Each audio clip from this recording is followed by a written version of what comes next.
On va prendre nos Bibles. On va prendre nos Bibles rapidement. Et on va commencer à lire dans le livre de... On va préparer la lecture dans le livre des Psaumes, chapitre 133, au verset 1. On va préparer la lecture là-bas.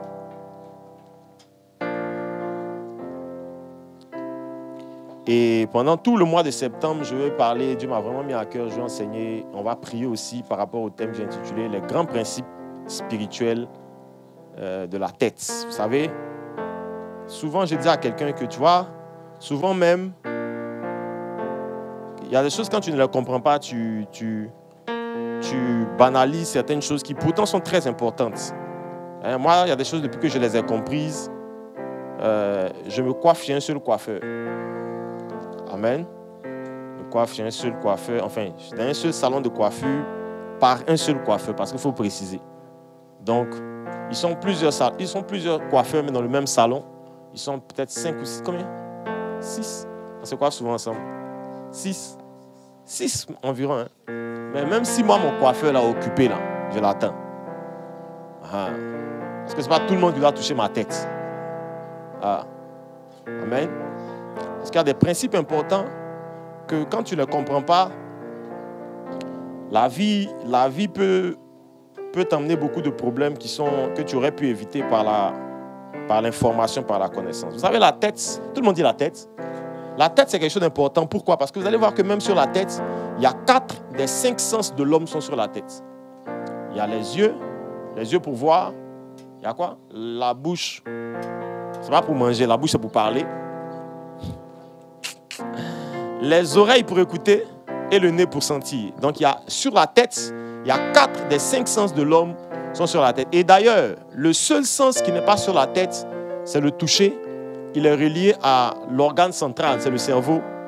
S'il n'y a pas de cerveau, il n'y a pas de toucher. Donc, en réalité, tous les sens de l'homme arrivent au cerveau, arrivent à la tête. Amen. La tête, là, en fait, c'est le moteur du corps humain de l'homme. Et je me suis rendu compte qu'en fait, est-ce que vous savez que la tête à elle seule, bon là encore ça dépend, hein, mais la tête à elle seule fait environ 20% du poids de l'homme. Quand c'est trop gros, hein, il y a des têtes aussi, hein.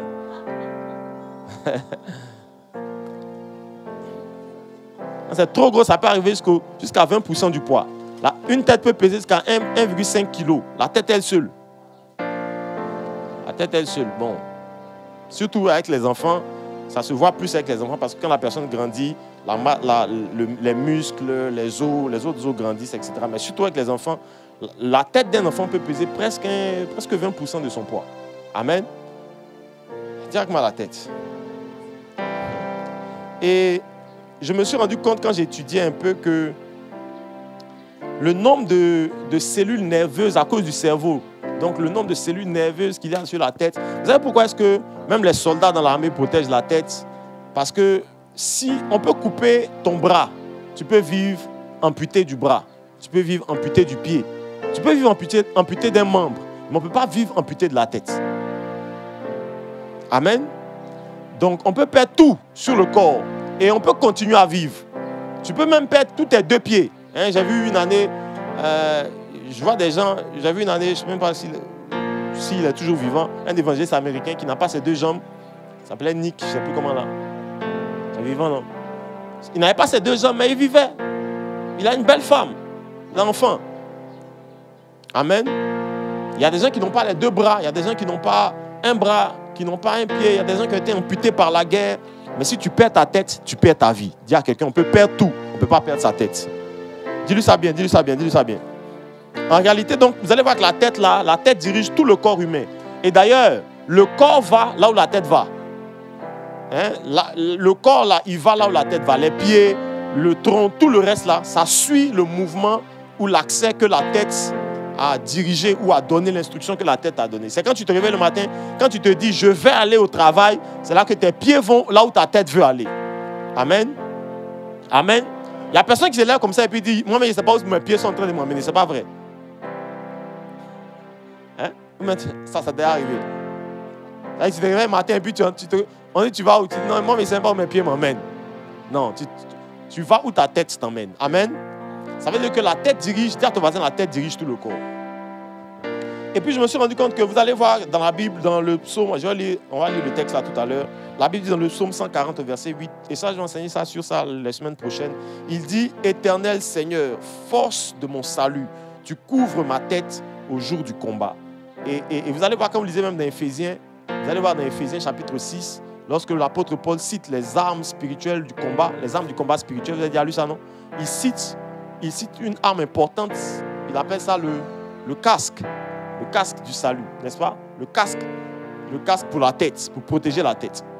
Et vous allez voir que, quand je vais enseigner sur ça, vous allez voir que même dans le combat spirituel, la tête spirituellement est très importante.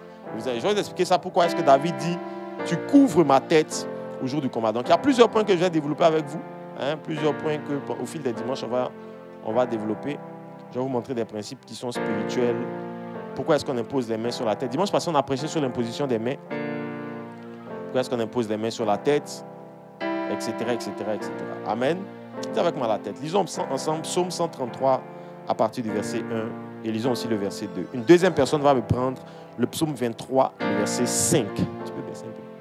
Psaume 23, le verset 5. Et Psaume 133, on commence avec ça, le verset 1 et le verset 2. Psaume 133, verset 1 et 2. Voici, qu'il est agréable, qu'il est doux pour les frères de demeurer ensemble. De demeurer ensemble. C'est comme l'huile précieuse. C'est comme l'huile précieuse. Qui répandue sur la tête. Qui répandue sur la tête. Descend sur la barbe. Descend sur la barbe. Sur la barbe d'Aaron. Sur la barbe d'Aaron. Qui descend sur le bord de ses vêtements. Oui. Qui descend sur le bord de ses vêtements. Amen. Psaume 23, verset 5. Psaume 23. Verset 5. Verset 5. Tu dresses devant moi. Bon, c'est le psaume de l'Éternel est mon berger, je ne manquerai de rien, etc., etc. Et au verset 5, il dit, tu dresses devant moi une table en face de mes adversaires. En face de mes adversaires. Tu oindules ma tête. Tu oindules ma tête. Mes pieds. Tu oindules mes mains. Non. Tu oindules ma tête. Et ma coupe déborde. Et ma coupe déborde. Tu peux répéter ça? Tu oindules ma tête. Et ma coupe déborde. Et ma coupe déborde. Je vais vous faire remarquer deux choses rapidement dans ce verset. Première chose, c'est que dans ce verset, il se passe deux choses. C'est qu'il répand l'huile sur la tête. Il répand l'huile sur la tête. C'est la même chose que les deux versets disent. Le verset 2 dit, c'est comme l'huile précieuse qui est répandue sur ma tête. Le verset 5 de Psaume 23 dit, tu oindules ma tête. Donc, première chose qu'il y a dans ce texte-là, c'est qu'on met l'huile, où ça? Sur la tête. On met l'huile sur la tête. C'est la première chose qu'il y a dans les deux versets.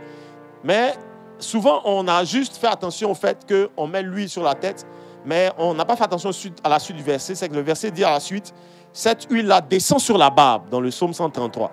Et dans le psaume 25, le psaume 23, pardon, il dit, quand l'huile est sur ma tête, c'est toute la coupe qui déborde. Amen. Ça veut dire que tout ce qui touche la tête ne reste jamais sur la tête. Hein? Tout ce qui touche la tête ne reste jamais sur la tête. En fait, il y a un implicite, il y a un non dit dans le texte, enfin, dans les versets qu'on lit là. Ça veut dire qu'en fait, quand vous prenez, si vous amenez ça au corps d'un homme, on ne peut pas trouver une tête seule. Une tête seule, c'est mort. C'est pas ça? Est-ce qu'une tête peut vivre seule, sans corps? Ça veut dire que quand il dit l'huile sur la tête là, il parle de l'huile sur la tête, mais en implicite, il y a un corps qui soutient la tête. Vous êtes avec moi, non? Donc quand il dit, je mets l'huile sur la tête et que ça mouille la barbe,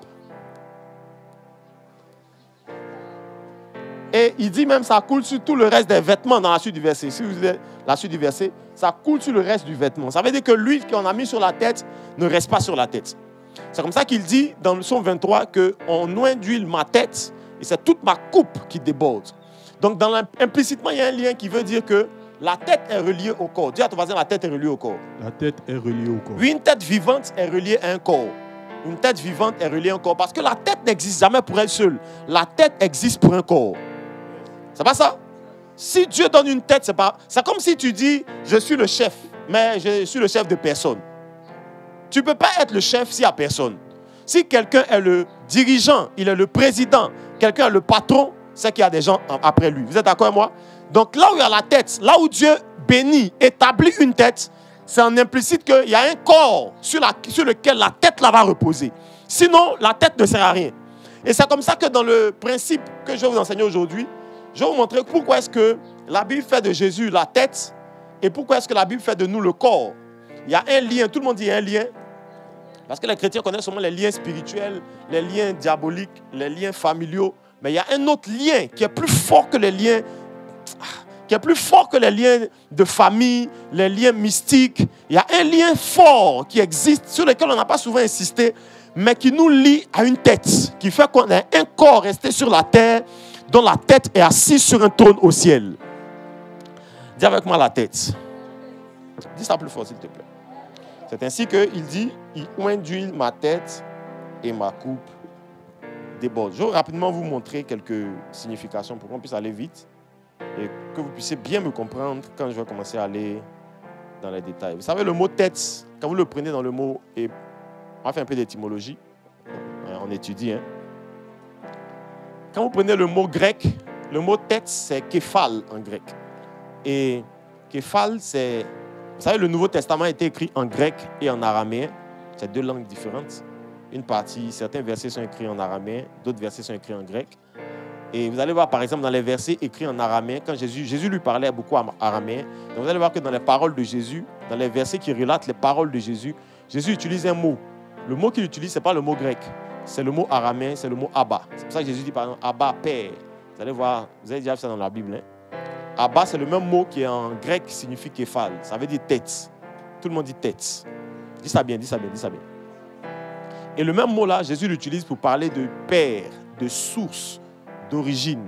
Parce qu'en fait, le mot tête, dans la conception des Grecs, c'est la tête, c'est l'origine, c'est de là d'où vient tout, la pensée qui permet à un corps d'agir, de se mouvoir, etc., etc. Donc, dis avec moi le mot tête. C'est pour ça que vous allez voir que, par exemple, dans le français même, dans le bon français, je ne parle pas des français de chez nous ici, là, le bon français, là, le mot chef, en réalité, ça veut dire tête. Quand on dit un chef, là, le mot chef, c'est un synonyme du mot tête. Par exemple, dans l'ancien français, pour parler de chapeau, on disait couvre-chef. C'est le français.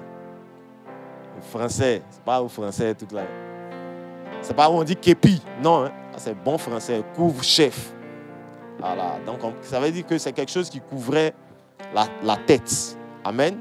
Donc même quand vous lisez chef dans la Bible, que ce soit chef de famille, chef de tribu, chef du peuple, etc., en réalité, il s'agit de la tête du peuple. Amen. Et dans le mot grec, à l'origine, le mot grec, tout le monde dit que ça signifie chef. Ça signifiait chef, ça signifiait source, père, fondation, commencement, etc., etc. C'est très important ce que j'essaie de vous expliquer. Mais vous allez voir que le mot Abba en araméen commence par un A. A, chez les Hébreux, enfin chez les Grecs à cette époque, vous savez, les lettres ont des... Comment vous dites ça? Ont des images. Donc, quand vous prenez une lettre comme A, l'image du A, par exemple, c'était le taureau. C'est pour ça que vous allez voir qu'il y a un proverbe qui dit, je ne sais pas si vous le connaissez, vraiment doucement pour que vous puissiez bien comprendre. C'est vraiment le début, donc essayez de bien m'écouter pour bien comprendre. Regardez, vous allez voir qu'il y a un proverbe que l'on utilise souvent qui dit on ne met pas la charrue avant les... Avant les quoi? Avant les bœufs. On ne met pas le corps avant la tête. Amen. On ne met pas la charrue avant les bœufs. Parce que vous allez voir que dans la pensée des Grecs à cette époque, je vais doucement pour que vous puissiez bien me comprendre. Le mot Aleph, là, c'était imagé par un bœuf. Et les bœufs étaient utilisés pour tirer la charrue. La charrue, c'est comme... bon, je ne sais pas comment vous expliquer ça. C'est comme un char. Vous connaissez les chars agricoles à l'époque, c'est en bois. Et puis le bœuf tire ça. Et puis en même temps que ça tire, le char, là, lui, il laboure la terre. Ouais, donc on appelle ça la charrue. Donc tu mets le bœuf devant, tu mets la charrue derrière et le bœuf tire le char. Et vous allez voir que même dans l'agriculture, dans l'Ancien Testament, vous allez voir que les Grecs, les Hébreux utilisaient beaucoup les bœufs pour l'agriculture. On n'en mesurera pas un bœuf si le bœuf foule le grain, on a le droit de le manger. Parce qu'ils utilisaient les bœufs aussi pour faire la... Je commence doucement pour que vous puissiez bien me comprendre. comment ils utilisaient les bœufs aussi pour l'agriculture. Et cette image-là, c'est une image importante. C'est qu'on met toujours le bœuf devant. On met toujours le aleph devant. On met toujours le abba en premier et on met le corps ensuite. C'est comme ça que le proverbe dit, on ne met pas la charrue avant les bœufs. On met les bœufs avant la charrue. Vous comprenez bien? Claire que toi, si tu comprends bien. Donc en réalité, le mot tête, ça signifie premier, ça signifie chef, ça signifie celui qui est devant, ça signifie sous, ça signifie père, ça signifie celui qui est à la fondation, celui qui est au commencement, celui qui est à l'initiative, celui qui démarre. Vous savez, dans la vie, il y a des moments de ta vie où tu es bloqué parce qu'il te manque quelqu'un devant. Oui, oui. Parfois, la vie d'une femme peut être bloquée parce qu'il lui manque un chef. Il y a un moment, oui, une femme peut évoluer dans sa vie jusqu'à un moment, il lui faut un mari. Une femme qui n'a pas un mari, à un moment de sa vie, il y a des déséquilibres. Il y a des déséquilibres. Quand tu es jeune femme, il n'y a pas de problème. Mais il y a un moment de ta vie quand tu n'as pas de chef pour te donner la direction. Parce que la femme n'a pas été créée pour la direction, la femme a été créée pour l'accompagnement. Amen. Donc il y a un moment de la vie d'une femme où si elle doit trouver son chemin, il lui faut le chef. Amen. Donc dans la vie même, dans la vie naturelle, soit tu es le chef ou soit tu as besoin d'un chef. Sinon tu te perds dans la vie. C'est comme ça que par exemple, quelqu'un est au chômage. Pourquoi il est au chômage? Parce qu'il lui-même il a l'initiative de rien. Si lui-même il a son entreprise, il ne peut pas être chômeur. Vous comprenez de quoi il parle? Donc il est au chômage parce qu'il a besoin de quelqu'un qui va le tirer. Qui va l'employer, etc. Mais si tu deviens le chef, tu ne peux pas être au chômage si tu es le chef. Vous comprenez de quoi je parle? Donc, à un moment de sa vie, on a toujours besoin de quelqu'un devant. Et c'est très important d'avoir parfois des gens devant, à un moment de sa vie, pour nous diriger, pour nous conduire, pour nous montrer le chemin. Dis à ton voisin le chef, la tête ou le chef. Amen. Il peut avancer? Ok. Lisons ensemble dans Éphésiens chapitre 1, le verset 23. Et vous allez voir que dans cette image-là, aujourd'hui, je vais accentuer sur Jésus et puis l'Église. Et puis dimanche prochain, on va avancer un peu.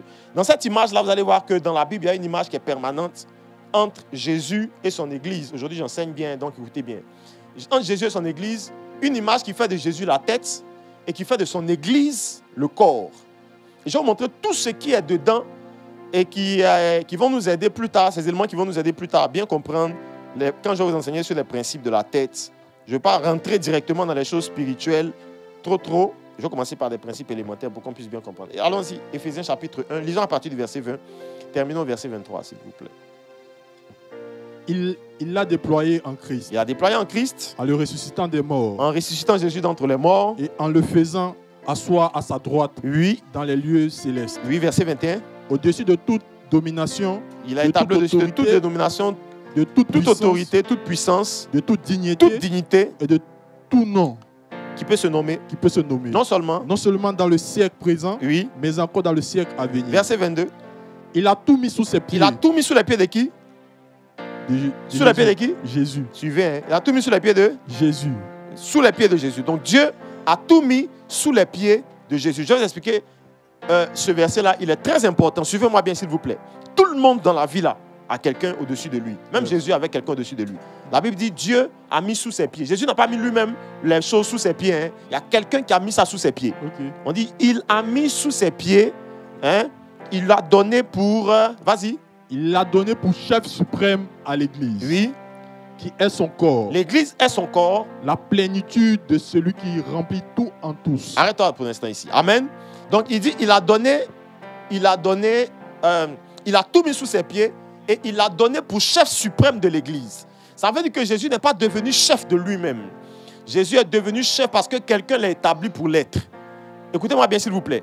Yes. Dans la vie, chaque chef a son chef. Yes. Chaque chef est censé avoir son chef jusqu'à ce qu'on remonte à celui qui est le chef de tous les chefs. Yes. C'est pour ça que le chef de tous les chefs a établi quelqu'un chef suprême et il a fait de ce chef-là le chef de corps, qui est l'Église. Donc toi maintenant qui es là et qui n'a pas de chef, je me demande bien si c'est toi qui as établi Jésus ou si...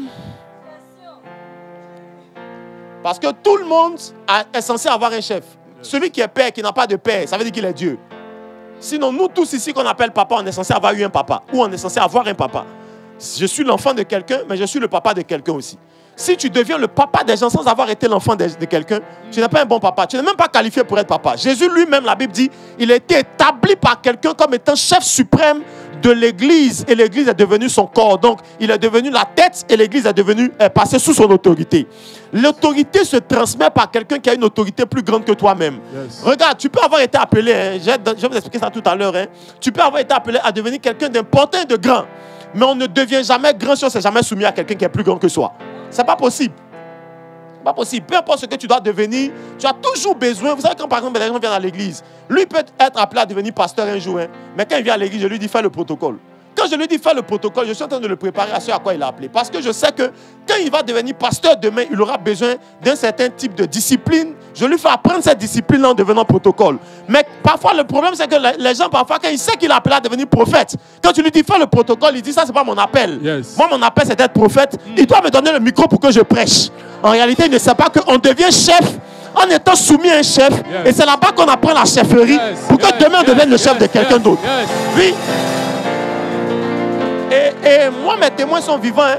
Moi, mon pasteur, je montais en prière à la maison de mon papa. Moi, mon pasteur, je montais sur la... On priait, on mettait des... Non, tout là, comment on appelait ça? C'était quoi? C'était des cartons. C'était même pas bâche d'abord. On avait fait une toile, des fils, on avait pris des cordes. On avait fait une toile comme ça, les cordes. Hein? Et puis maintenant, on mettait des cartons dessus tous les dimanches. Donc, tous les dimanches matin, moi, j'étais pasteur assistant déjà. J'étais déjà l'assistant du pasteur. Tous les dimanches matin, si en culotte, tu montes sur le toit, place les cartons. Tous les dimanches, on place les chaises. Quand il finit, s'il doit diriger, s'il me dit de prêcher, je prêche. Hein? Et jusqu'aujourd'hui, si tu me dis, si quelqu'un, mon papa, et puis me dit, viens faire, il faut attraper le micro, il faut balayer, il y a balayer. Dis à ton voisin, même quand on n'est papa des gens, on est l'enfant de quelqu'un. Ah ouais. C'est pour ça que Jésus, la Bible dit, c'est Dieu qui l'a donné comme chef à l'église. Dieu lui-même, il est le commencement de tout. Personne ne peut établir Dieu sur quoi que ce soit. Mais lui peut établir les gens. Et vous allez voir que le principe est important. Hein, suivez-moi très bien. Dieu n'a jamais établi les gens dans l'église. C'est pour ça que vous allez voir que dans l'église, la Bible dit, c'est Jésus qui fait les dons à l'église. Parce que Dieu est soucieux du principe de l'autorité. Si moi j'établis quelqu'un, chef du groupe musical, je ne peux plus nommer les gens qui vont faire des tâches dans le groupe musical. Ah ouais. Parce que maintenant, mon autorité dans le groupe musical est représentée par quelqu'un. C'est pour ça que ce n'est pas Dieu qui appelle les ministères, c'est Jésus qui appelle au ministère. Hein, dans Ephésiens 4, on va lire ça tout à l'heure. Hein. La Bible dit, Jésus a fait les dons à l'église. C'est Jésus qui a fait, ce n'est pas Dieu. Hein. Parce que Dieu, lui, il a établi Jésus sur l'église et Jésus établit des gens dans l'église. Parce que l'autorité est graduelle. Et c'est pour ça que si tu dis je respecte Dieu et que tu ne respectes pas Jésus, tu ne respectes pas Dieu. Si tu dis je respecte le responsable et puis je ne respecte pas le responsabilisé, tu ne respectes pas le responsable. Parce que l'autorité est graduelle. Donc quelqu'un qui établit quelqu'un ne va pas établir en dessous de lui. Ce n'est pas possible. Si je dis Henri est le chef des protocoles, tout ce qu'Henri décide dans le protocole, je suis censé m'aligner à ce qu'il a dit. Parce que je lui ai donné mon autorité. C'est pour ça que la Bible dit, tout ce que vous lirez sur la terre sera lié dans le ciel. Tout ce que vous délirez sur la terre sera déliré dans le ciel. Ça veut dire que Dieu est Dieu. Mais il n'est plus Dieu au moment où on est sur la terre parce qu'il vous a donné la terre. Sinon, quelqu'un m'a dit, mais pourquoi il y a la guerre? Pourquoi il y a ceci? Parce que Dieu a donné la terre aux hommes. Comme il a donné la terre aux hommes, ce sont les hommes qui doivent gérer la terre. Dieu, s'il doit intervenir sur terre, il doit passer par les hommes. Il doit lui-même se soumettre à son propre principe d'autorité. Sinon, l'autorité n'a plus de valeur. Vous êtes avec moi? On dit, il a donné donc comme chef à l'église, qui est l'église ensuite est devenue son corps. Colossiens chapitre 1, verset 15. Lisons vite, s'il vous plaît, allons-y. Jusqu'au verset 20. Colossiens 1, verset 15. Lisons jusqu'au verset 20.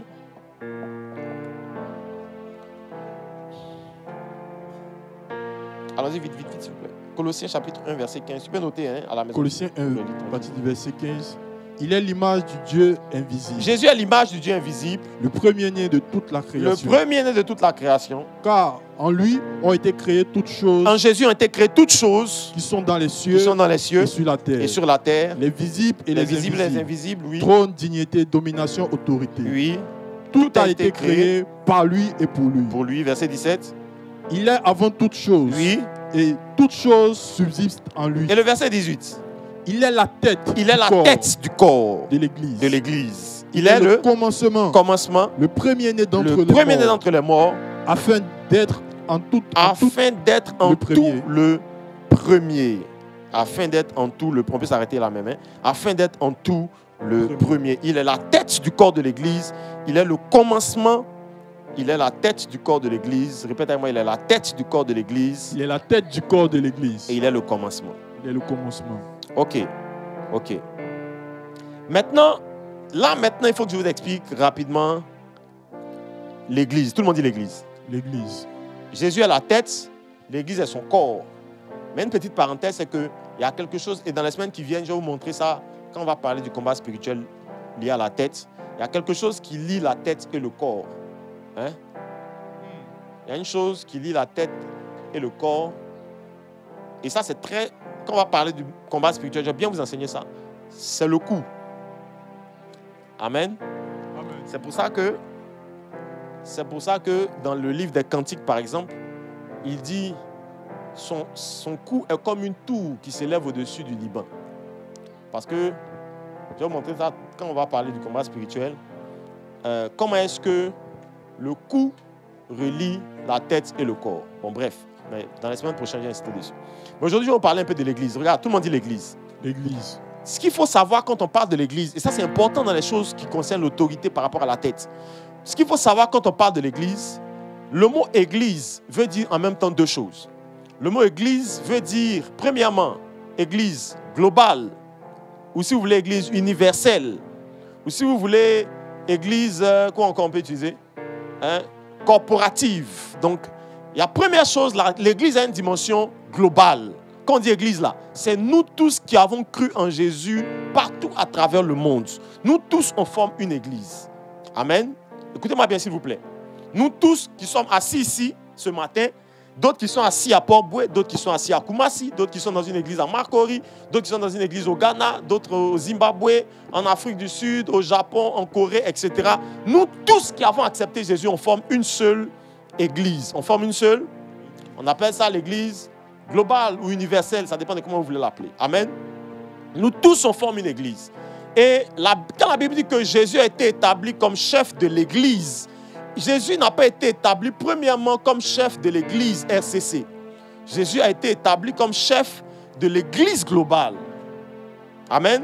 De sorte qu'il est le chef de tous les chrétiens qui l'ont accepté à travers le monde, partout sur la terre. Écoutez-moi bien s'il vous plaît. Mais en réalité, quand on passe à la deuxième... Écoutez-moi bien s'il vous plaît, écoutez-moi très bien. Quand on passe à la deuxième dimension, au deuxième niveau de l'église, l'église n'est pas seulement universelle, parce que nous qui sommes ici, on n'est pas la représentation de tous les chrétiens du monde. Ce n'est pas tous les chrétiens du monde qui sont assis ici. Mais nous sommes quand même une église. L'église que nous sommes là, on appelle ça l'église locale. L'église, comment? Et une église locale est une partie de l'église globale. Donc, toutes les églises qui ont un nom, nous par exemple, on a un nom, Royal Centre Chrétien, mais dans la Bible, il n'y a pas Royal Centre Chrétien. Oui, non? Mais nous sommes quand même une partie de cette église globale. Nous sommes une partie, je vais vous expliquer ça avec beaucoup de détails, c'est très important. Nous sommes une partie de cette église globale et toutes les églises qui ont un nom font partie de cette grande église. Maintenant, autant que Dieu a donné Jésus comme chef de l'église globale, Jésus a donné comme chef de l'église locale des hommes. Donc en réalité, dans une église locale, ce n'est pas Jésus qui dirige l'église, ce sont les hommes que Jésus a établis qui dirigent l'église. C'est pour ça que ici, autant Jésus est notre Père, à nous tous dans l'église, ici c'est moi qui suis le Père. Hein? Tu ne peux pas aimer Jésus plus que moi ici. Hein? Donc Jésus ne peut pas te dire fais quelque chose que moi il te dit de ne pas faire. Oui, oui. Si Dieu veut, il n'a qu'à te parler. Si moi il te dit bon, ne fais pas. En temps normal, quand tu es intelligent, tu ne fais pas. Parce que ici, là, Jésus ne dirige pas, c'est moi qui dirige.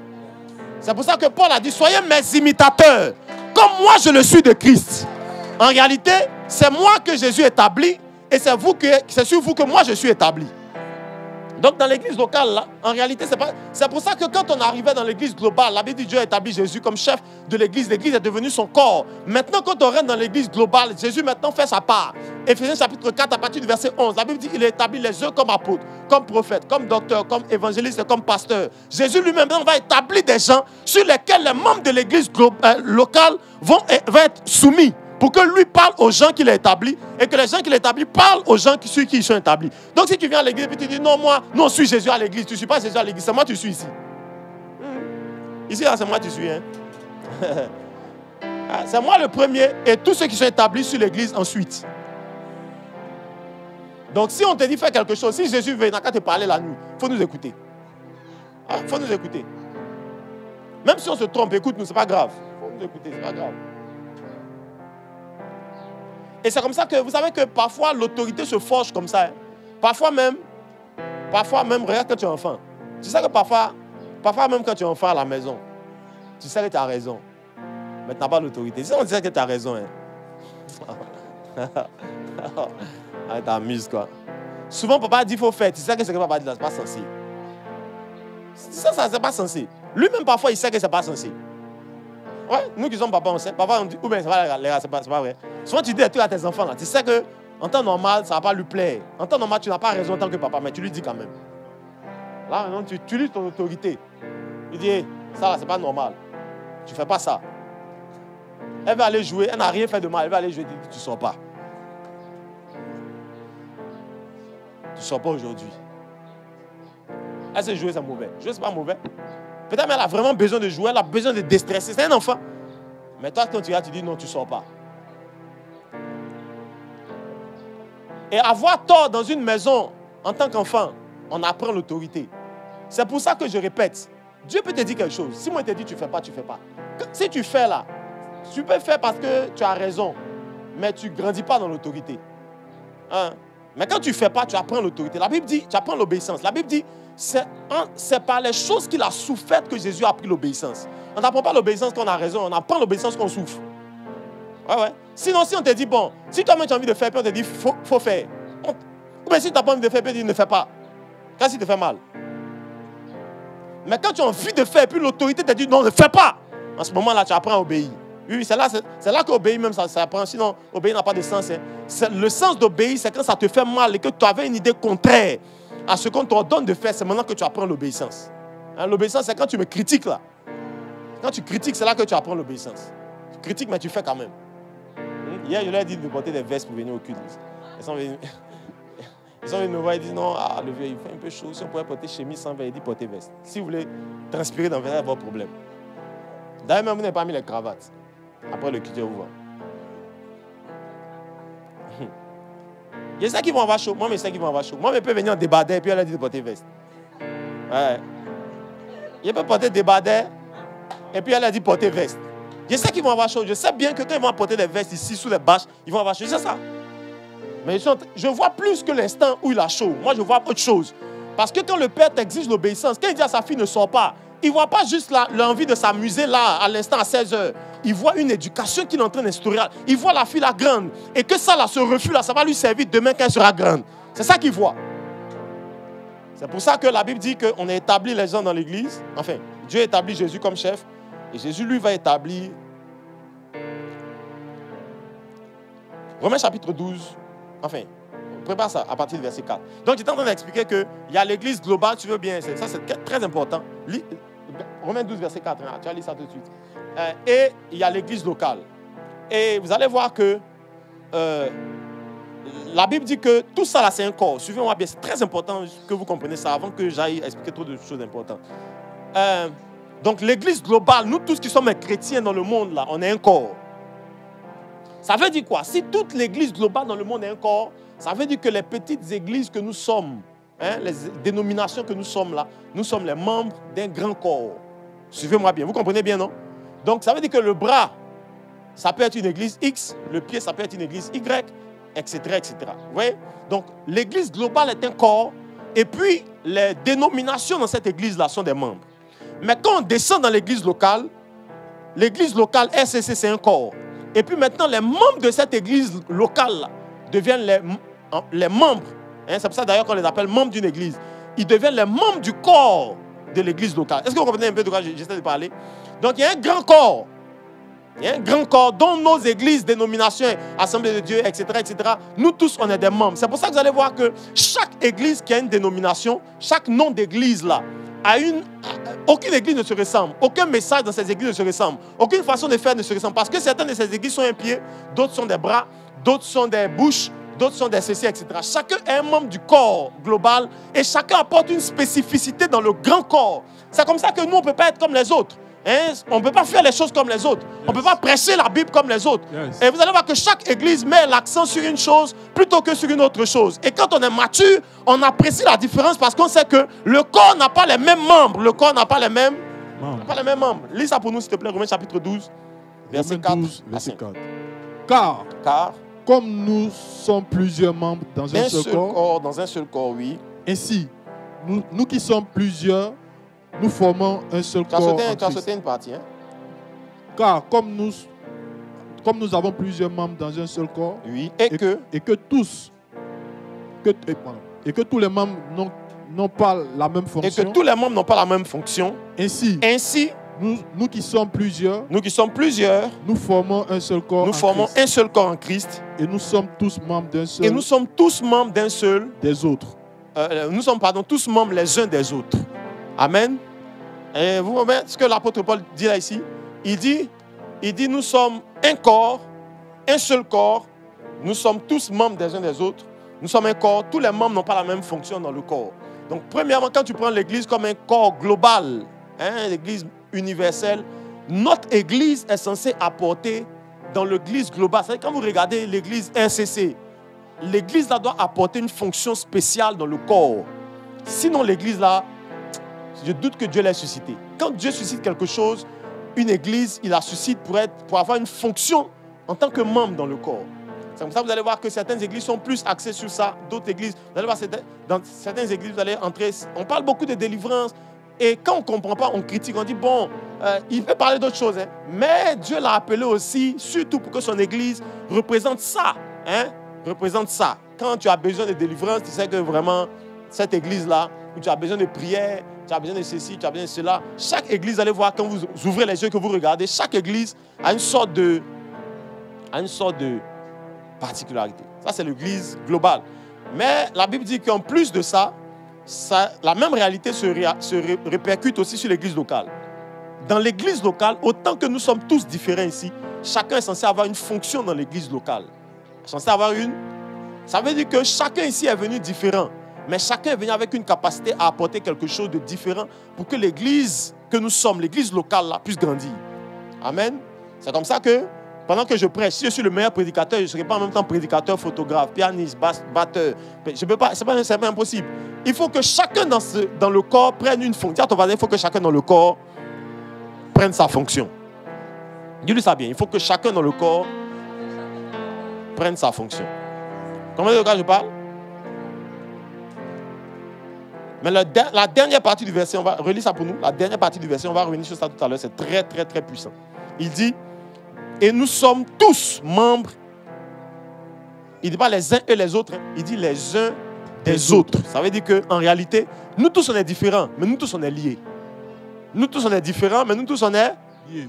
C'est une grande maturité que d'accepter que quelqu'un est différent, mais vous pouvez être ensemble. Il faut être mature pour faire ça. Ouais. Vous allez voir, c'est pour ça que même dans nos églises, on se divise à l'intérieur, comme même à l'extérieur. Entre pasteurs de différentes dénominations, les gens sont divisés. Parce que l'autre fait comme ça, l'autre dit comme ça. C'est une grande maturité de comprendre qu'on peut être différents membres, mais on peut être joints ensemble. Il y a quelque chose qui doit nous lier plus fort que les différences. Le bras n'est pas un pied, mais le bras et le pied sont liés par le corps. Le bras et le tronc n'ont pas la même fonction, mais le bras et le tronc se rejoignent. On appelle ça dans le corps humain les jonctions ou les articulations. En réalité, ce qui permet d'arrondir, ça c'est la sagesse, ce qui permet d'arrondir les différences. Il y a à un moment donné, quand deux différences se rencontrent, on doit trouver une articulation. Il y a quelque chose qui permet qu'on peut faire le mouvement entre deux choses différentes. Ça c'est la sagesse. Et c'est comme ça dans l'église locale. Nous tous qui sommes ici, on est différents. Chacun son caractère, chacun son éducation, chacun ses priorités. Il y a des gens, il y a des choses qui les frustrent plus vite que d'autres. Il y a des gens, le pasteur a fait ça, ça m'a blessé. Le pasteur a réagi comme ça, tel responsable a fait ça. Il y en a, la même chose l'on fait, il est là. Il ne sait même pas que ça peut frustrer quelqu'un. Chacun a son comportement, chacun a son caractère, chacun a son arrière-plan. Mais on doit trouver la sagesse pour qu'à un moment donné, malgré nos différences, on trouve une articulation, là on peut se rencontrer et puis là, on peut continuer à cohabiter ensemble. Ça c'est la sagesse, ça c'est la maturité.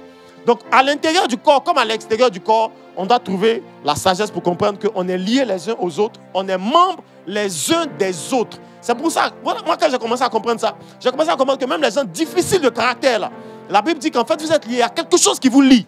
Même les gens que tu n'aimes pas à l'église. Hein, parce qu'à l'église, parfois, il y a des gens que tu n'aimes pas trop. Hein, pas, même eux, il y a des gens qui, il y a quelque chose qui te lie à eux. Même eux. Il y a quelque chose qui te lie à eux.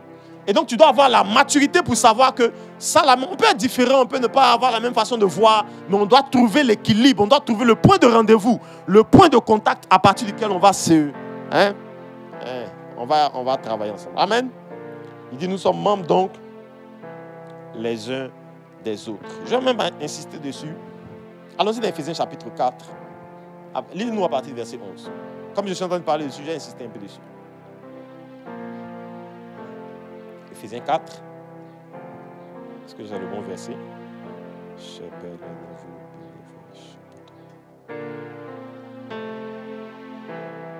Éphésiens 4. Allons vite. Éphésiens 4, verset 11. Il a donné les uns comme apôtres. Il a donné les uns, qui a donné? Jésus. Jésus. Vous allez voir, hein? Ce n'est pas le Saint-Esprit qui a donné les uns, qui a établi les gens dans l'église. C'est Jésus qui a établi, parce que c'est lui qui est établi sur l'église. Donc Jésus a donné les uns comme apôtres. Les autres comme prophètes. Les autres comme prophètes. Les autres comme évangélistes. Les autres comme évangélistes. Les autres comme pasteurs. Les autres comme pasteurs. Et docteurs. Et docteurs. Pour le perfectionnement des saints. Pourquoi? Pour le perfectionnement des saints. En vue de l'œuvre du ministère. En voyant l'œuvre du ministère. Et de l'édification du corps de Christ. Oui, va jusqu'au verset 16. Jusqu'à ce que nous soyons tous parvenus à l'unité de la foi. À l'unité de la foi. Et de la connaissance du Fils de Dieu. Oui. À l'état d'homme fait. À l'état d'homme fait. À la mesure de la stature parfaite de Christ. Ok. Afin que nous ne soyons plus des enfants flottants emportés par tout vent de doctrine, par la tromperie des hommes, par leur ruse dans les moyens de séduction. Oui. Mais que professant de la vérité. On va jusqu'au verset 16 directement, comme ça on gagne le temps. Verset 17. 16. Fais vite. C'est de lui. C'est de lui, donc c'est de Jésus. Et grâce à tous les liens de son assistance. Grâce à tous les liens de son assistance, suivez bien. Que tout le corps. Que tout le corps. Bien ordonné en formant un solide bien coordonné, c'est pas ça? Bien coordonné, oui. Et formant un solide assemblage. Formant un solide comment? Assemblage. Assemblage. Si son accroissement. Si son accroissement. Selon la force qui convient à chacun de ses parties ou chacune de ses membres. Regarde, ce verset il est trop puissant. Trop puissant. Quelqu'un peut lire ça dans une autre version? Une autre version, le même verset. Je vais bien vous expliquer ça rapidement. Change de gamme aussi. Une autre version, allons vite les gars, allons vite. Hein. Une autre version, le verset 16 seulement. Dabi. Oui, vas-y. Et lui a donné les uns comme apôtres. Le verset 16 seulement. Duquel? Oui. Tout le corps. Bien ajusté et lié ensemble. Bien ajusté comment? Et lié ensemble. Par chaque jointure. Une jointure, c'est là, c'est les articulations. Le corps bien agencé et lié ensemble par chaque jointure. Du fournissement. Produit selon l'opération de chaque partie dans la mesure de l'accroissement du corps par l'édification de lui-même en amour. Waouh! Afin de citer français. Hein? Amen. Mais en réalité, qu'est-ce que ce verset dit? Ce verset dit que les membres du corps sont différents. Suivez-moi bien, s'il vous plaît. D'abord, Jésus est le chef. Il établit des chefs sur l'église locale. Yes. Apôtres, prophètes, docteurs, j'ai revenu sur ça, évangélistes et pasteurs. Et quand il finit d'établir les gens, il dit maintenant que chaque membre du corps, chaque membre de ce corps-là, grâce à lui, il y a un ajustement qui permet, il y a un lien qui permet que nos ajustements, nos différences puissent être ajustées. Yes. Donc ça veut dire quoi? Il est conscient qu'en nous mettant ensemble, on va avoir des problèmes. Il sait ça, Jésus sait ça. Il sait que quand tu vas venir, toi tu es baoulé, l'autre est bêté, l'autre est quitté, il est togolais, l'autre est béninois, l'autre est camerounais, les lions indomptables, l'autre est, comment on appelle ça? Il sait que tout le monde va venir, chacun vient avec ses choses. Chacun vient avec son éducation, sa famille, ses problèmes, ses difficultés, ses réalités. Il sait très bien que si on met des hommes comme ça ensemble, il y aura un problème. Alors il dit, lui, il ne va pas seulement être le chef, mais il va aussi s'assurer qu'il y a un lien invisible qui permet des jonctions entre les différences du corps. Yes. De sorte que, écoutez, c'est là où le verset m'intrigue, c'est qu'il dit que tant que ces liens-là n'est pas établi, la croissance du corps n'est pas possible. Parce que chaque membre tire sa croissance individuelle et le corps tire sa croissance générale de ce lien-là. Ça veut dire que la croissance d'une église locale ne peut pas arriver si on ne trouve pas le lien d'amour qui nous unit ensemble, malgré nos différences. Écoutez, la croissance ne vient pas si on n'est pas capable de dire, bon, le corps ne peut pas grandir si on sépare le bras du pied. Si on n'est pas capable de dire, bon, lui là, il est différent de moi, il est ceci. Mais quand même, il y a un point sur lequel on doit se rejoindre. C'est le point de l'amour. À cause de Jésus, je vais accepter sa différence. Et puis même si on ne se comprend pas trop, on peut travailler quand même ensemble. Même si on ne se comprend pas trop, on peut quand même prier ensemble. Ce n'est pas de l'hypocrisie. C'est qu'il y a de la différence, mais on est conscient que malgré nos différences, il y a quelque chose de plus puissant. Il y a un lien plus fort que nos différences qui va nous aider nous-mêmes individuellement à grandir. Et puis le corps ensemble. Le corps ensemble a... Parce que le problème, c'est que quand tu t'isoles, c'est ce que ce verset révèle. C'est que quand tu t'isoles, tu ne grandis pas aussi. Ok. Ouais, parce que la Bible dit que c'est dans ce même lien-là que chaque membre individuellement tire aussi sa propre croissance, les éléments de sa propre croissance. Est-ce que vous savez qu'il y a des liquides, il y a un liquide qui quitte le cerveau. On appelle ça le liquide rachidien. Le même liquide-là, il alimente tous les os du corps. C'est le même liquide. Quand il quitte le cerveau, il passe dans la moelle épinière, colonne vertébrale, il descend dans tous les os du corps. C'est lui qui nourrit tous les os du corps. Ça veut dire que tu sois les os du bras, les os du pied. On est nourri par le même liquide. Ça veut dire que si ce liquide-là s'arrête, il s'arrête pour tout le monde. Si le liquide-là stoppe, le bras ne va pas grandir. Et si le bras ne grandit pas, le pied ne peut pas se réjouir. Parce que si le bras ne grandit pas, c'est un signe que toi aussi tu n'as pas grandi. Parce que c'est le même, vous êtes nourris au même liquide. Le problème, c'est que les chrétiens ne savent pas que quand tu t'isoles, quand tu n'arrives pas à faire le dépassement de toi, pour comprendre qu'au-delà de nos différences, on est des frères, on doit quand même s'aimer, trouver la mesure de s'aimer, de travailler ensemble. Tu ne fais pas du mal aux autres seulement, hein. Toi aussi, tu te limites dans ta vie, tu te bloques dans ta vie chrétienne. Parce que pour grandir, tu as besoin du même liquide qui alimente ton frère. C'est le même liquide qui va t'alimenter. C'est ainsi que la Bible dit, il y a des liens invisibles qui nous lient. Et ces liens-là arrosent les membres individuellement et permettent au corps ensemble de grandir. Le jour où j'ai compris ça, moi je ne me fâche plus qu'un. Peu importe ton comportement, moi je ne me fâche pas. Hein. Peu importe comment tu as comme caractère, moi je ne me fâche jamais. Hein. Je ne me fâche jamais. En tout cas, si quelqu'un réussit à me... J'estime même dans ma philosophie que si quelqu'un réussit à m'énerver, c'est qu'il a pris le contrôle sur moi. Toi, tu ne peux pas m'énerver. Je m'énerve si je veux. Sinon, ton comportement ne peut pas m'énerver. Ouais, moi, je m'énerve si je veux m'énerver contre toi. Alors, il te dit, ah, ça, je ne suis pas content, je n'aime pas quand tu fais ça. Mais tu ne peux pas faire un truc qui va me sortir de moi. Non, j'ai décidé que moi, j'ai contrôlé mes émotions. Ce n'est pas toi qui as dirigé ce qui va m'arriver. Mais il y a des gens, quand tu le vois, ton cœur va ici. Tant il t'énerve, ton cœur. Oui, il y a des gens. Oui. Hein? Il y a des gens, quand tu rentres à l'église, tu vois qu'il est là, ton cœur est arrivé là-bas en même temps. Ta propre vie, mon ami, tu peux faire un AVC comme ça à cause de quelqu'un. Tu peux à cause de quelqu'un d'autre. Ta propre vie. Tu vas détester quelqu'un au point où la personne peut te donner un arrêt cardiaque. Il n'y a pas des gens, quand tu les rencontres, ton cœur se coupe. Il y a des gens comme ça, quand tu les rencontres là, tu as l'impression qu'il y a un petit arrêt. Petit arrêt cardiaque. Tu es énervé en même temps, tu as peur en même temps, tu ne sais pas si tu dois le saluer en même temps, tu ne sais pas si tu dois le saluer, le dépasser. Il y a des gens même, tu sais ton visage, tu le dépasses. Tu ne le salues pas, mais ton cœur te fait mal. Ouais. Il y a des gens comme ça, tu le dépasses, mais ton cœur n'est pas en paix. Oui, tu le dépasses, mais ton cœur n'est pas en paix. Parce que tu sais qu'il y a quelque chose qui est censé vous lier. Il faut apprendre le dépassement. Si on n'est pas capable de dépasser nos faiblesses, nos limites, nos différences, on ne peut pas grandir. Non seulement individuellement, mais on ne peut pas grandir aussi en tant que corps. On ne peut pas grandir en tant que corps.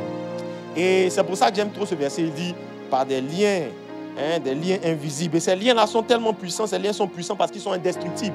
Les liens qui nous unissent sont indestructibles. Vous savez que c'est comme ça que parfois il y a des gens... les choses que toi... Il y a des gens, tu reproches une chose. Tu es allé dans une église, tu as reproché des choses à l'église. Tu as quitté l'église. Mais sans toi, l'église vit. Hein. Sans toi, l'église vit. Hein. Parfois même, tu t'en vas à l'église, continue d'avancer. Parfois même, tu commences à devenir un peu sorcier. Tu dis, ah... Tu es parti et puis tu regardes derrière, tu dis, ah, ils sont là toujours. Hein. Il y a comme des gens comme ça dans la vie. Hein. Quand ils te quittent, ils pensent que tout va s'arrêter.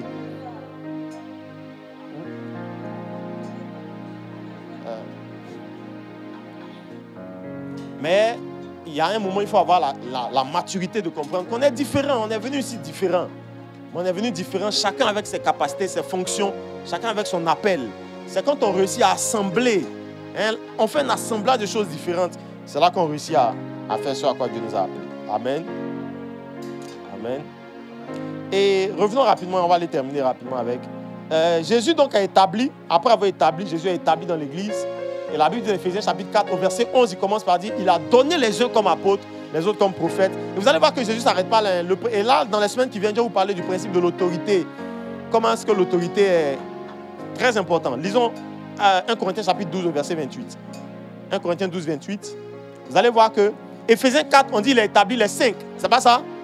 Apôtres, prophètes, docteurs, évangélistes, pasteurs. Il a établi tout le monde dans l'église.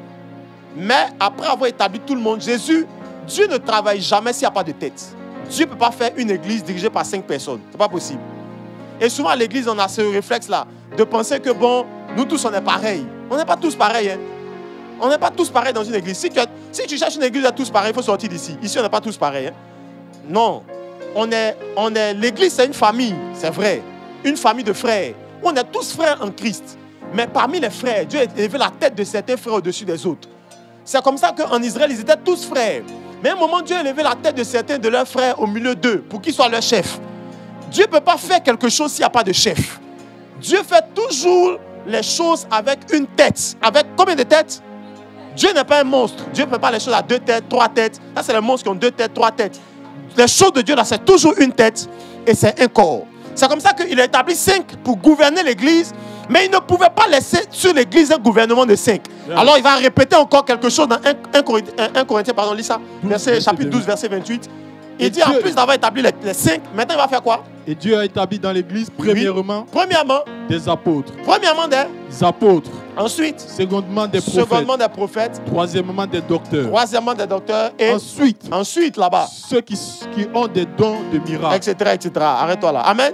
Amen. Donc, en plus qu'il a établi les 5, il a veillé à ce que parmi les 5 qu'il a établis, il y en a qui soient établis comme premier, comme deuxième, ensuite comme troisième. Parce que Dieu est un Dieu de tête. Dis à ton voisin, Dieu est un Dieu de tête. Et vous allez vous rendre compte que Dieu ne fait jamais rien s'il n'y a pas de tête. Quand Dieu voulait libérer Israël, il a cherché un homme. Dieu est puissant, pourquoi il cherche un homme? Mais il faut qu'il mette quelqu'un à la tête du peuple pour que la main de Dieu puisse être sur celui qui a la tête et que Dieu puisse intervenir. Dieu est un Dieu qui intervient dans la tête pour que la tête influence le corps. Dieu n'est pas un Dieu de désordre. Donc si tu viens à l'église, que toi tu as du mal à respecter l'autorité, tu n'as pas ta place à l'église. L'église c'est une famille, mais même dans une famille biologique, nous tous on est des êtres humains, mais certains sont papas, d'autres sont enfants. Nous tous on est êtres humains, 2 oreilles, une bouche, un nez, 2 yeux. Nous tous on est êtres humains. Ton papa est la même chose. Il a un corps comme toi, c'est les mêmes membres qu'il a. Mais Dieu l'a établi sur toi. Autant que dans une famille spirituelle, on est tous des frères en Christ, tous des frères dans le Seigneur, mais Dieu a établi certains sur d'autres pour que l'église soit dirigée, qu'elle soit gouvernée. Parce que Dieu dit à ton voisin, Dieu est un Dieu de tête. Dis-lui ça bien, s'il te plaît. Dis-lui ça fort, dis-lui ça fort. Dieu est un Dieu. Dieu est un Dieu de tête. Hein? C'est pour ça que je me suis rendu compte, les amis, que vous allez voir dans la Bible, Jésus est venu sur terre là. Hein? Jésus n'a pas commencé l'église. C'est fort, hein? Jésus n'a pas commencé, il n'a pas établi l'église tant qu'il n'a pas été sûr que les gens avec qui il était là savaient qui il était. Il a vécu avec eux pendant plusieurs années. Hein? Et puis un jour, il pose la question, bon, qui dit-on que je suis? Matthieu 16. Les uns disent tu es Élie, les autres disent tu es comment ça s'appelle? Jean-Baptiste ou l'un des prophètes, je ne sais pas quoi, Jérémie ou l'un des prophètes. Et il dit, bon, vous-même, qui dites-vous que je suis? Et alors que tout le monde parlait, hein, maintenant Pierre va prendre la parole. La Bible dit, Pierre dit, tu es le Christ, le Fils du Dieu vivant. C'est alors que Jésus maintenant va dire, tu es Pierre, et sur toi Pierre, je bâtirai mon église. Et les portes du séjour des morts ne vont pas prévaloir contre l'église. Il avait dit qu'il avait l'intention de bâtir l'église. Mais il n'a pas bâti jusqu'à présent parce qu'il n'était pas sûr que parmi les gens qu'il allait établir, quelqu'un savait qui il était vraiment. Ça veut dire qu'on bâtit l'église toujours sur une révélation. C'est qui est le chef. C'est qui il est vraiment. Quand ils ont compris que lui, il est le Christ, celui que Dieu a choisi. Le Christ, c'est celui sur qui coule l'onction. C'est le premier texte qu'on a lu dans Psaume chapitre 133, verset 1. Il dit, il induit ma tête. C'est celui le Christ. Le Christ, c'est celui qui a... Le mot Christ, c'est Christos en grec. C'est celui qui a reçu l'onction sur sa tête. Donc quand il dit tu es le Christ, là, ce n'est pas un nom de famille qu'il lui donne. Il lui dit en fait, tu es celui que Dieu établit sur nous tous. Tu es la tête qui a reçu l'huile. Quand il comprend que Pierre est celui qui est le seul à avoir compris qui il est, et alors lui maintenant il prend Pierre et puis il l'établit sur ses frères. Parce qu'il voulait bâtir l'église, mais il ne peut pas bâtir l'église s'il n'y a pas un chef. Et si le chef ne sait pas qui est son chef. C'est pour ça que Jésus ne bâtit pas l'église avant ça.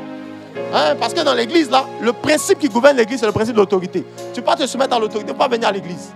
Si on ne peut pas te dire non, il ne faut pas venir à l'église. Ouais, si on ne peut pas te refuser, ton papa peut te dire oui dehors. Et puis on te dit oui, on te dit non ici. Ouais. Parce que même ce qui est ici, là, c'est plus fort que le lien qui est dans ton sang. Dans ton sang, les problèmes qui sont dans ton sang, tu envoies ça à l'église pour qu'on prie pour ça. Hein? Les liens de famille. C'est pour ça que j'ai un truc que j'aime pas. Hein. Vous savez, moi, il faut respecter les parents. Les parents, il faut vraiment les honorer. Mais il faut comprendre que souvent, il y a quelqu'un qui m'a dit non, mais vous vous mettez à genoux devant vos pères spirituels. On vous a jamais vu à genoux devant vos papas. J'ai dit, mon père spirituel est plus grand que mon père. Oui, mon père spirituel est plus grand que mon père. Quelqu'un m'a dit non, si ton papa ne t'avait pas mis au monde, etc. Le lien qui me lie à mon père spirituel ne va pas s'arrêter dans le sang. Le lien qui me lie à mon père spirituel, c'est un lien spirituel, il est éternel. Hein? Et c'est pour ça que Moïse pouvait parler sur les enfants de quelqu'un, peut rectifier. Le propre papa dans Genèse 49 a dit de Lévi, tu es maudit. Moïse, qui est leur père spirituel maintenant, qui n'a pas mis au monde les enfants, il les appelle, il dit, toi tu n'es pas maudit. Toi c'est toi qui as servi dans le temple.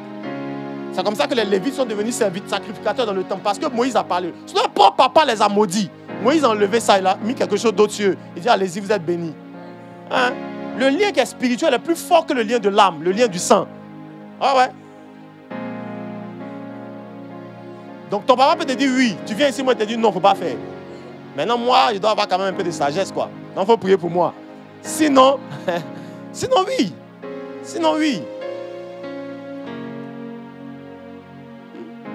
C'est pour ça, prémisse là, on paye ça à l'église. Non, tes parents ont besoin d'argent. Tes parents t'ont mis à l'école, ils ont investi dans toi jusqu'à ce que tu travailles. Ton premier salaire, tu en vas à l'église. Pourquoi? Parce que tes parents n'ont aucune garantie pour sécuriser ce travail-là.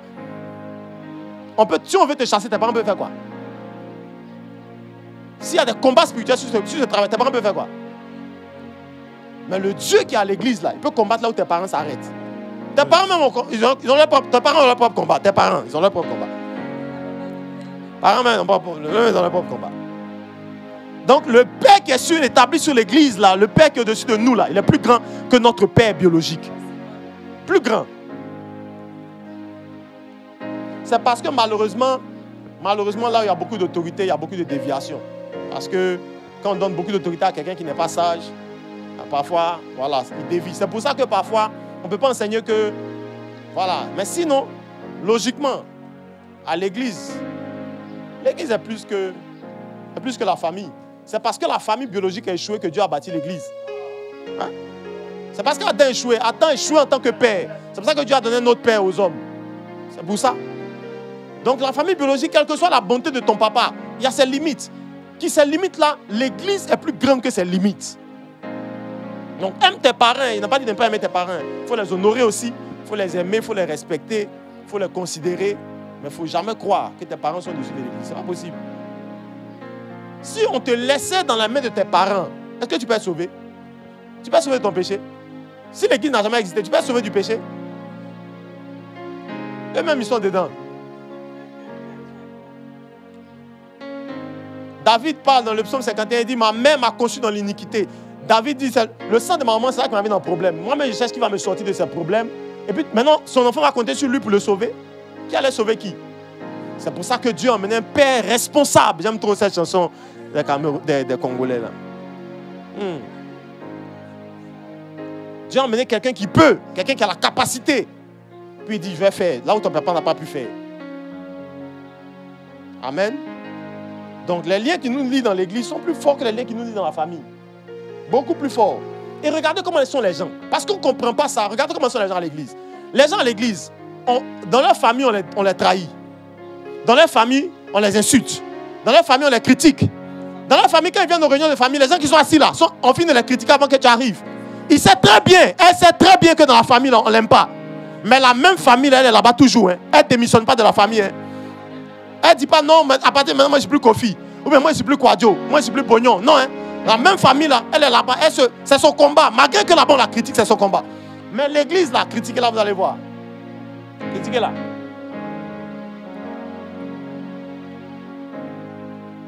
Souvent même, certains d'entre nous ici, si ils vous racontent ce que leurs propres parents leur ont fait, certains d'entre leur propre papa et maman. Malgré ça, il a fait commencer à ma maman, je l'aime. Mais quand c'est à l'église, non, plus jamais. Lui là, regarde comment il s'est comporté envers moi. Un homme de Dieu ne peut pas se comporter comme ça. Tu n'es pas sage. Quand nos parents spirituels ne nous frustrent pas, demande à mes parents. Quand nos parents spirituels ne nous frustrent pas, quand nos papa, que nous on appelle papa, et puis quand il vient, on se met à genoux, on ne nous frustre pas aussi. Quand on est mature, on sait que si je n'ai pas quitté mon papa, je n'ai pas quitté ma famille, si je ne suis pas allé au tribunal ou à la justice pour enlever ce nom-là sur moi, malgré tout ce qu'ils m'ont fait, il y a des gens ici, ce que tes parents t'ont fait là, même tes amis t'ont pas fait ça dehors. Même le type de méchanceté que tes parents t'ont fait, tes amis t'ont pas fait ça dehors. Mais tu es encore famille, tu es encore de la famille. Hein? Maintenant encore sur toi, tu n'es pas encore allé au tribunal. Tu n'es pas fâché. Hein? Ah, je vais au tribunal, je ne suis plus. Hein? Comment on appelle la famille d'Alice là? Gobayoro. Ah non, je suis trop fâché, je ne suis plus Gobayoro. Pourquoi tu n'es pas allé au tribunal? Je suis trop fâché, je ne suis plus. Comment appelle ton nom de famille là? Goba. Il y a un lien ou bien?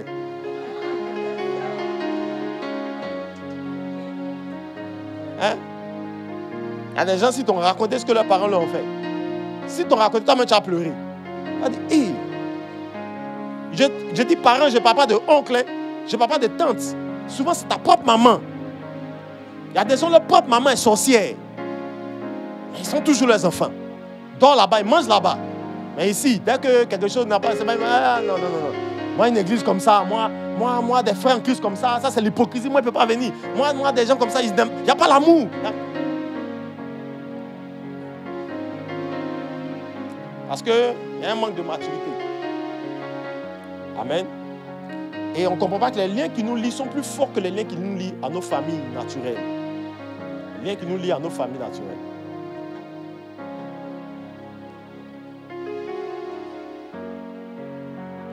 Dimanche prochain, j'ai avancé.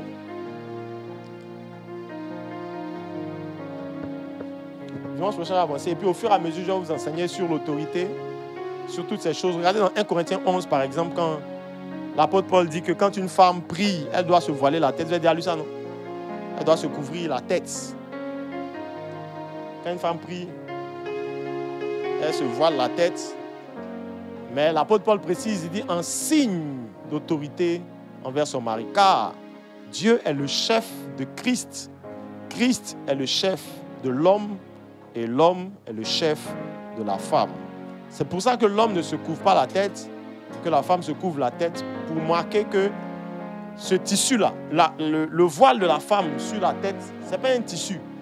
C'est une marque, c'est une couverture, c'est une représentation physique de la couverture spirituelle que représente son mari sur elle.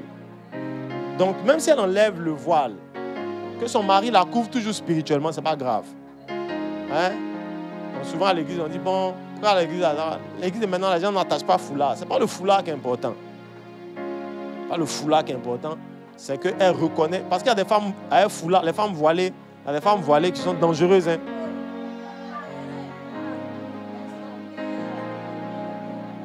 Pourquoi vous criez comme ça? Vous savez de quoi vous parlez? Il y a beaucoup à dire à ce sujet. Il y a des femmes voilées qui sont dangereuses. Hein? Donc le problème n'est pas le tissu. Le problème c'est que le tissu représente quelque chose de spirituel. Ça représente une couverture qui est sur elle. Ça représente la couverture que son mari représente pour elle. Amen. Dimanche prochain, au fur et à mesure, je vais vous enseigner ça. Amen. Amen. Dis à ton voisin. Dieu établit premièrement Jésus. Et Jésus a établi des gens dans l'église. Jésus a établi des gens dans l'église. Il n'y a pas beaucoup de temps pour vous enseigner tout, mais on va se lever, on va prier ensemble. On va prier. Et quand on va finir d'enseigner, il faut vraiment que tu reconsidères l'autorité. Il faut vraiment... Vous savez, là où il n'y a pas d'autorité, il n'y a pas de croissance. Il faut vraiment que tu réapprennes à... Ce n'est pas être faible de se soumettre à quelqu'un. Ce n'est pas être faible de s'abaisser Si tu ne peux pas t'abaisser, Dieu ne peut pas te soulever. Hein? Ça peut être faible de s'abaisser devant quelqu'un, devant une personne. Ce n'est pas être faible. Ce n'est pas être petit. Les grands sont ceux qui s'abaissent. La Bible dit, Dieu élève ceux qui sont humbles. C'est ceux qui s'abaissent là que Dieu élève. Donc souvent le problème que tu as, c'est que tu crois trop que c'est difficile de se soumettre à un homme, hein, tout ça. Non.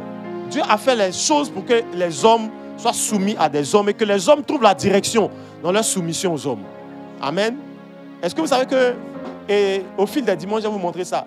Vous savez que le principe de l'autorité là, c'est que tu n'apprends pas seulement les bonnes choses, tu apprends même les mauvaises choses dans l'autorité. Oui, c'est pour ça que parfois, dans l'éducation que tes parents t'ont donnée, parfois ils se sont trompés. Tu apprends même dans leurs erreurs quand tu es intelligent. Tu apprends que ton papa n'a pas bien géré sa carrière professionnelle. Il ne s'est pas bien occupé de vous. Ça ne veut pas dire qu'il ne vous aimait pas. Il était parfois méchant sur certaines choses. Ça ne veut pas dire qu'il ne vous aimait pas. Mais toi, même du bien et du mal, tu apprends pour devenir meilleur avec. Donc dans l'autorité, on n'apprend pas seulement que des bonnes expériences. On apprend aussi même des mauvaises expériences. Quelqu'un peut te diriger et puis il y a des moments de sa direction, de son autorité qui ne sont pas bien. Tu apprends de ça. Et puis tu corriges ça pour les prochaines saisons de ta vie. Amen. On va prier ensemble. Et tu vas dire au Seigneur que tu vas apprendre la soumission à l'autorité. La soumission à Christ en tant que chef de son Église, puisque tu es membre du corps. Mais tu veux aussi apprendre la soumission aux autorités que Dieu établit dans l'Église, que ce soit le pasteur, que ce soit les pasteurs, que ce soit les responsables, etc., etc. Que Dieu t'accorde la grâce d'avoir la soumission. La bénédiction coule de la soumission. L'huile qui coule sur la tête, c'est la même huile qui touche le corps. Si elle s'interrompt, le corps n'est pas béni. Est-ce que tu peux prier avec moi? Élève ta voix, élève ta voix. Élève ta voix, prie, élève ta voix. Dis Seigneur, aide-moi s'il te plaît. Aide mon cœur à la soumission à l'autorité. Et tous les principes qui étaient dans mon esprit, dans mes pensées, qui m'empêchaient de me soumettre, que ces principes soient cassés. Est-ce que je n'entends pas ta voix en train de parler? Dis Seigneur, que ces principes soient cassés et que tu m'apprennes la soumission à l'autorité. La soumission. En me soumettant aux hommes que Dieu a établis, je me soumets à Dieu lui-même. En me soumettant à ceux que Jésus a établis, je me soumets à Jésus lui-même. Bareke paladaba. Renge brada babo sopara de glava chabran de beteke de bradevo sapapa ragada da banda la vira chapalen de pre rege de pa andivare de bros chapapa la dapa reke panda la varande. Est-ce que tu pries? Élève ta voix. Chapapa la dapande barande le ba supalia brande le bouche barande le bouche adaba. Prie. Pourquoi je ne t'entends pas prier? Parle. Dis Seigneur, la soumission. Apprends-moi la soumission de cœur. Apprends mon cœur. Il y a des cœurs qui résistent. À chaque fois que tu dois obéir, à chaque fois que tu as l'occasion d'obéir, tu sens de la résistance dans ton cœur. Dis au Seigneur, pardon, que la résistance soit brisée et que ton cœur apprenne la soumission. Que ton cœur apprenne la soumission. Élève ta voix. Rapapa, brandeke, lebrchepa, rabros, près des pères, le vin des pères des pas, requete les de brande. Amen. Je vais vous donner un secret rapidement et puis on va donner un dernier sujet de prière. Vous savez, l'une des choses par lesquelles on apprend la soumission, moi, l'une des choses par lesquelles j'ai appris, c'est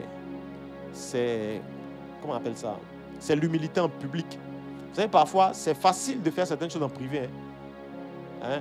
Tu viens voir l'apôtre, il doit prier pour toi, tu te mets à genoux, tu es dans son salon. Qui vous voit? Mais très souvent, il faut apprendre pour te discipliner ton cœur. Vous savez, le cœur, là, c'est les exercices que tu imposes à ton corps qui s'imposent à ton cœur. Hein? C'est pour ça que vous allez voir, moi par exemple, je me mets à genoux en public devant ceux qui sont des autorités pour moi. C'est en public, je me mets à genoux. Même si je me mets à genoux en privé, je fais tout à chaque fois que je suis en public. Parce que l'orgueil, c'est un sentiment subtil. Il y a un moment, tu peux te mettre à genoux en privé, mais un moment, ton cœur te dit, oh, mais maintenant tu es quelqu'un d'important, tu n'as pas besoin de te mettre à genoux comme ça. Tu es quand même là, c'est toi l'apôtre quand même. Tout le monde entier va pas te voir à genoux comme ça en live. C'est en ce moment que je me mets à genoux. Ah ouais. Comme ça, on apprend la soumission. Très souvent, faire certaines choses en public, ça te permet de t'abaisser. Et puis de garder ton cœur. Le cœur est tortueux. La Bible dit le cœur de l'homme est tortueux.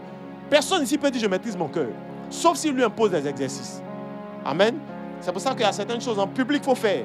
ça brise la honte que tu as de t'humilier devant les gens. Non, ils vont me voir à genoux, moi une vieille comme ça, à genoux devant le jeune pasteur là. Hey, moi une vieille comme ça. Amen. On va prier pour une dernière chose. Et puis on termine. Et puis on termine. Je vais terminer pour que... Tu peux m'aider? On va terminer par ça. Nous sommes au premier dimanche. Et on va prier pour que chacun va mettre un peu d'huile dans sa main. On va finir notre huile. Mais un peu seulement dans ta main. Et puis tu vas mettre sur ta tête. Comme je ne vais pas faire ça pour tout le monde. Il est déjà 12h30. Tu vas mettre toi-même dans ta main. Tu vas garder la main sur la tête. Et puis moi, je vais prier. Donc il va passer rapidement pendant qu'on sera en train de... Tu mets juste la main. Il n'y a pas une deuxième bouteille, c'est la seule. C'est la seule. Bon, fais vite alors. Tu mets ta main droite sur la tête et on va prier. On va prier. On va prier. Si tu es chef de famille, tu es aîné de ta famille, il y a vraiment cette huile, on va prier pour 2-3 sujets ensemble pour que Dieu restaure aussi les positions. Les gens à la tête. Tu es responsable d'entreprise. Tu es responsable de département à l'église, responsable de ministère, tu es maman d'un enfant, tu es papa, etc. Il y a quelque chose. Actes des Apôtres, chapitre 20, le verset 26, la Bible dit, prenez soin du troupeau sur lequel je vous ai établi. Il y a quelqu'un sur qui tu es établi certainement. Pendant qu'on va prier, on va prier que Dieu aussi, toi, te restaure à la tête. Toi aussi, restaure ta tête. Toi aussi, que l'huile qui coule sur ta tête puisse affecter les gens qui sont sous ta responsabilité. Tu as des enfants que tu n'arrives pas à bien manager, tu n'arrives pas à bien les éduquer, tu n'arrives pas à t'occuper d'eux convenablement, tu n'en as pas les moyens, tu te débrouilles, ça ne va pas. On va prier que Dieu relève ta tête. Tu as un ministère, tu as des gens que tu gères à l'église, tu n'arrives pas à bien les gérer. Pendant qu'on met l'huile, que Dieu restaure ta tête. Est-ce qu'on peut faire vite, rapidement, allons-y. Mets juste la main sur la tête. Tu es l'aîné d'une famille, tu es la plus grande ou tu es le plus grand et tu as les charges, tu as les responsabilités de ta famille. Mais depuis, ça n'avance pas. Pendant qu'on est en train de prier, Dieu restaure. Dieu restaure, Dieu restaure. Dieu restaure, Dieu restaure.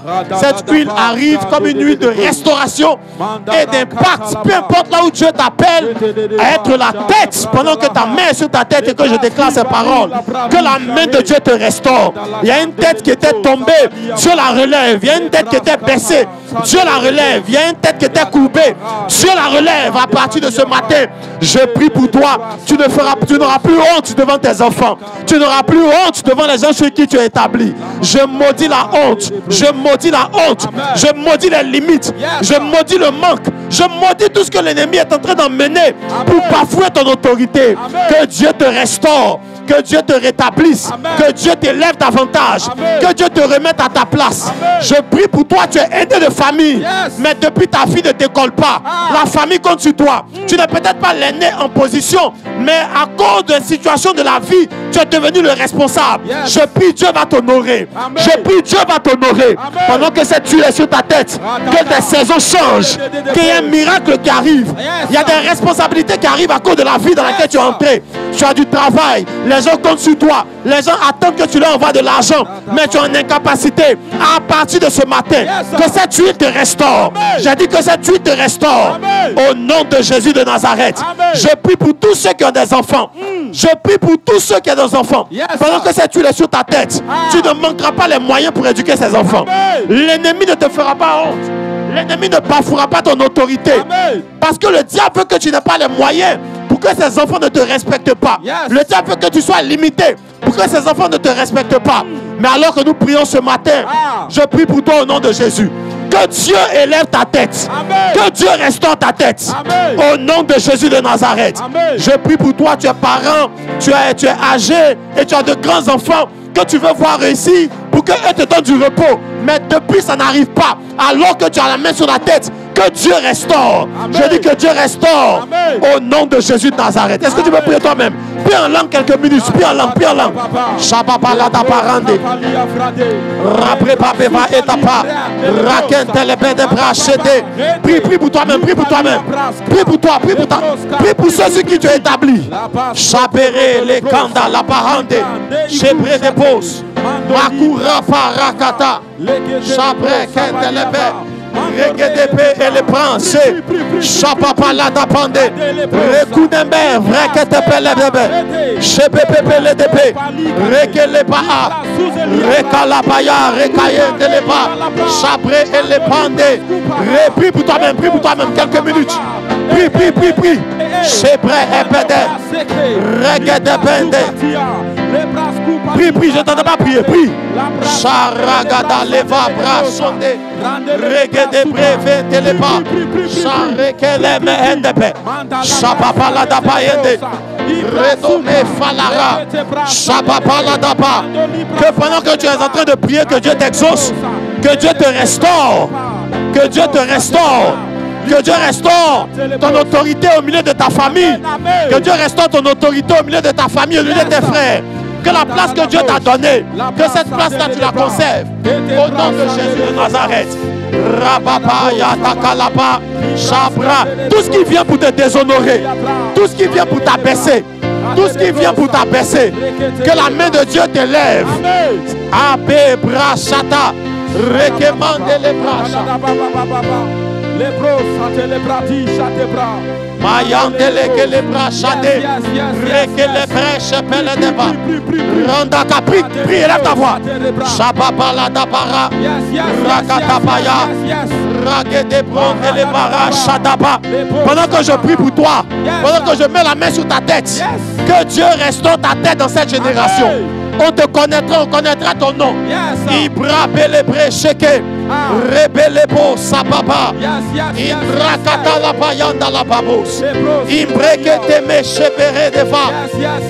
Prie, prie, prie, prie. Shababa baba. Ragatabaya, Ragatabaya. Ragatabaya, Ragadabos. Regebre de bras de bras shabada. Ragadababosa. Regebre de bras de lèvres chebe. Prie, prie, prie, prie. Shababa. Ragadababa, Yandala Baba. Tu ne finiras pas dans la honte. Que Dieu te donne les moyens de t'occuper de ta famille, de tes enfants. Que Dieu t'élève par Rekebrande. Shabra Kapa, la Ragadaba. Ragado Masaka de Bos. Shebregedebe. Rekepala Daba. Prie, prie quelques secondes, prie, prie. Préberègue de brèche. Redapa, papa, papa, Ragado, sabadadade. Chebebebebebebe. Et parlez pas, prie, 10 secondes. Pendant que nous prions, Dieu est en train de faire quelque chose. Raliva radabaya. Rababandele, papa. Yes, yes, yes, yes, yes. Yes, yes, yes, yes. À cause de cette huile, Dieu va relever ta tête. À cause de cette huile, Dieu va relever ta tête.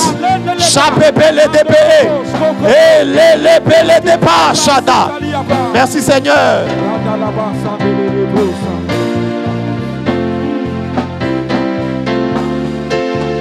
Nous prions au nom de Jésus. Acclame le Seigneur très fort. Amen. Amen. Wow. Acclame bien si tu veux acclamer, acclame bien. Pendant qu'on est debout, tu vas prendre ta deuxième offrande rapidement. On va faire vite. Prends ta deuxième offrande. Elle va passer rapidement. Elle va passer rapidement.